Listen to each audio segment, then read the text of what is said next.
நான் பார்த்த எந்த மேகசின்லேயும் சரி, இங்கிலீஷில், தமிழில் எங்கேயுமே வந்து ஒரு ரூரல் ரிப்போர்ட்டிங்னு ஒன்று இல்லவே இல்லை. ஸோ நான் வந்து ரூரல் ரிப்போர்ட்டிங் பண்ணணும், கிராமப்புறம் சார்ந்து. ஏன்னா இந்தியாங்கிறது வந்து 70% மக்கள் வந்து கிராமப்புறங்களில் இருக்காங்க. இன்றைக்கி நாம் பார்க்குற பிரச்சனைகளோட எல்லா ஊற்று அப்படின்னா அது வந்து கிராமப்புறங்கள் தான்.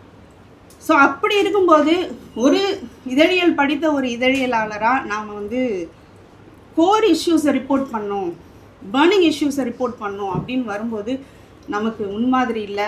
ஸோ அந்த கட்டுரைகளை நம்ம தான் எழுதணும் போல் அப்படின்னு நினச்சி தான் வந்து நான் கிராமப்புற சாதிய ஒடுக்குமுறைகள் சார்ந்து வந்து எழுத தொடங்கினேன். அதே தான் வந்து நம்ம ஃபிக்ஷனுக்கும் பொருத்திக்கலாம்.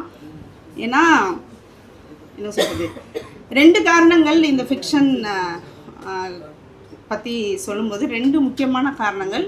நான் வாசிக்க விரும்பின ஒன்றை நான் வாசிக்கலை இலக்கியத்தில் அப்படின்னு சொல்லி குறிப்பிடணும். அப்படின்னா ஒன்று பெண்கள். ஏன்னா நம்மளோட சாதி அமைப்போட மத நம்பிக்கைகளோட கலாச்சார அந்த பிடிமானங்களோட மொத்த சுமையையும் தன் தலையில் வாங்கிக்கிறவங்க யாருன்னா பெண்கள் தான். ஆனால் குறிப்பாக கிராமப்புற பெண்கள், நடுத்தர வர்க்க பெண்கள். ஆனால் அந்த பெண்களோட இந்த சமூக அழுத்தங்கள் சார்ந்த புனைவு வந்து பெரிதளவில் இங்கே கிடைக்கல.